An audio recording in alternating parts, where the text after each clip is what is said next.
All right, my friend Armando Hoyos is here with us on a Saturday morning. Siempre me cambia el nombre, güey, mi apellido, güey. It was Desarmando last time, bro. Sí. So we're gonna do a vintage. You want a vintage look, right? Yeah. All right. So we're gonna go with the vintage type of printing. Let me check if the microphone's on. Yep. All right. So we're gonna go with the vintage kind of printing for the next drop that my friend's doing. It's gonna be a 2-color front. I have the screens over here, and it's in Spanish called El Amor es Ciego. All right. So we have. Is that the Virgin Mary? Yes, sir.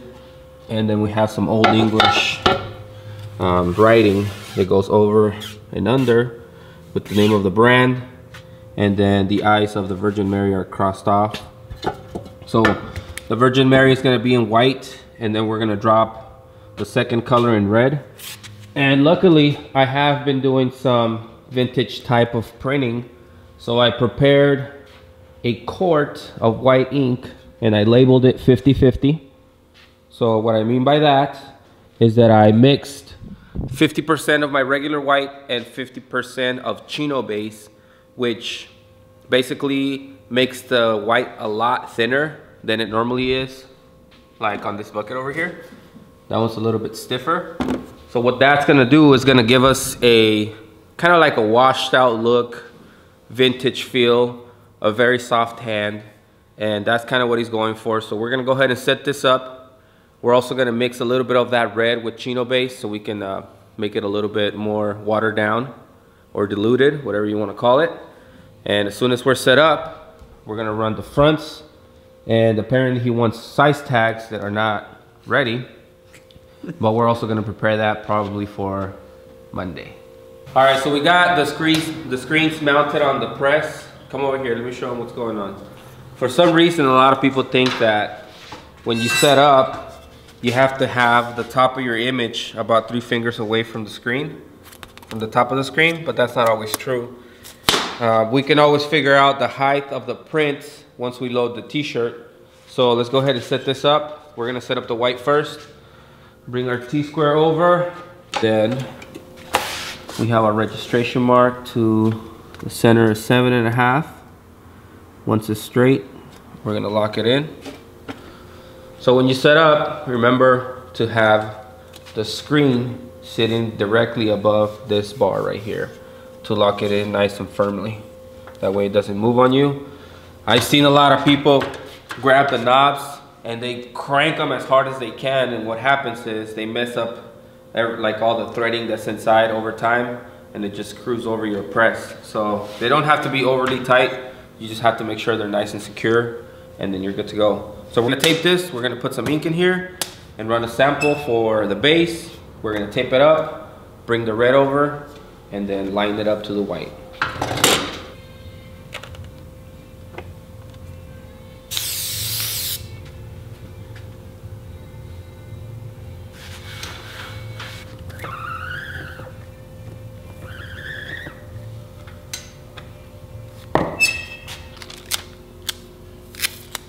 So check this out. This is the white chino base that I was talking about. If you guys need some, you guys can order it from AST. So it's called chino base. It's basically like a reducer. We're not gonna need a lot because we're doing about 20 t-shirts. And we go about 50-50. So we're just gonna lay down some of the chino base here, put some red in there, and then just mix them together in the screen. So you guys can see right away it's already a lot thinner, and that is what we want. And it's also going on black shirts, so a little bit of that black is gonna show through, and it's gonna help it give it that look. All right, make sure you mix this well, and then we'll print the sample. We have our mix ready to go. We're just gonna run. On the Pelon, it's gonna look nice and bright, but once we print the shirt, we're gonna get that look that we're looking for. So here we go. Let's see what we got. Boom. Boom goes the dynamite, you guys. We got that 2-color. The white looks a lot brighter because it's sitting right here on the Pelon. It doesn't have a chance to get absorbed by the fibers of the t-shirt or the cotton, whatever it is that we're printing it on. And same goes for the red. So we're gonna tape off the registration marks, we're gonna run the first shirt through the dryer, make sure Armando Hoyos likes it, and then we're gonna run the rest of the shirts. So, for this type of design, we want the design to start about 2.5 fingers from the bottom of the collar, and the highest point of the design will be the red. So this is how I find out where we're at. I just bring my fingers under the screen, and where I see the design is, I'll just bring it back up. The design starts right here, so that means that I want to pull the shirt out and have the collar be right at the top. Alright, so let's start with the white. We're gonna print it, flash it, and then print the red, pull it out. So 2 strokes, we'll get that vintage look. We're gonna flash it. It should flash pretty quickly because we're not doing like a heavy ink deposit. So why do you have to flash it? Because we don't want the ink to start building up on the red. We don't want that wet on wet action, especially with the red going right over the eyes. So let's go ahead and print the red on top.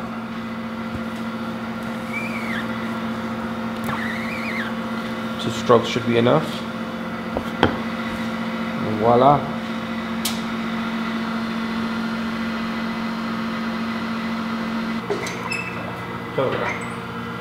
Hello? Hey, how you doing? Hey, well, I have a friend. We're looking to get shirts done. I'm gonna sit down with you tomorrow. So we're down at Vega and get the mock-up. And then I'm gonna go shooting it your way. Okay. What about it? Hopefully he goes to get some shirts. All right. Sounds good. Who is it? It's gonna be a lot of shirts. And he's just starting off landscaping, rock, construction type business thing. Yeah. So, but he's pretty adamant about getting shirts. Okay. I told him, I was like, you know, for you just starting out, it'll be best to like get it just in one, like print on one spot, and that also is much cheaper. One color is gonna benefit you best. You know, like, alright, well, and then it's all like Lincoln and I sit down and he wants to go over like doing a logo. So once that's done, I'll shoot it over to you with the details from there. Okay, that sounds good. Does he want business cards and all that stuff too? What? Does he want business cards? He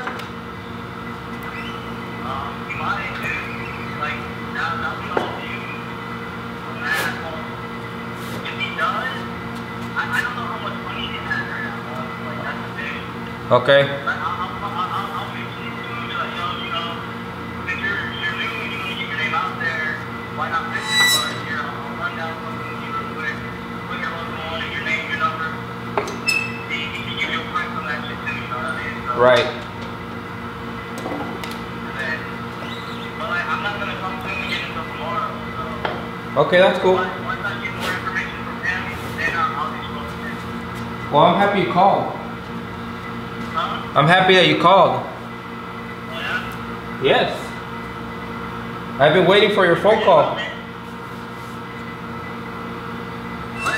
I've been waiting for your phone call for like 2 months now. I've been in a different place, That doesn't mean you can't call me. yeah. Is there no? My Is, mind hasn't been with you. I haven't been who I am. well, you know I'm always here to help. I know.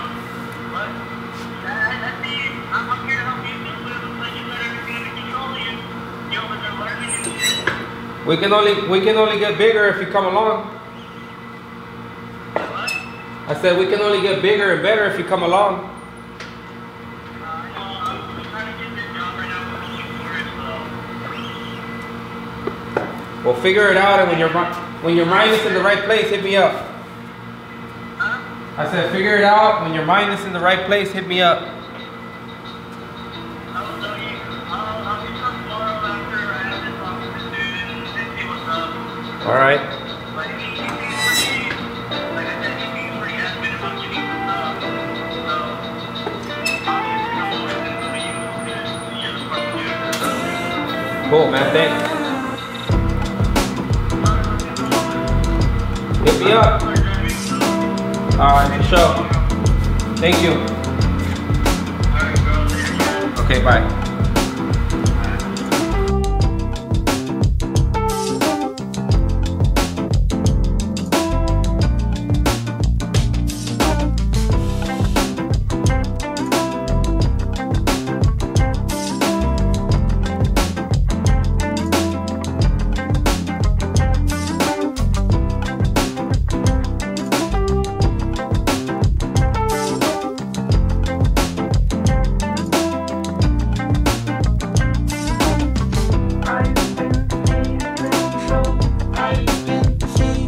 Alright, so I'm gonna give you guys a quick tip, and the reason why is because the opportunity came across.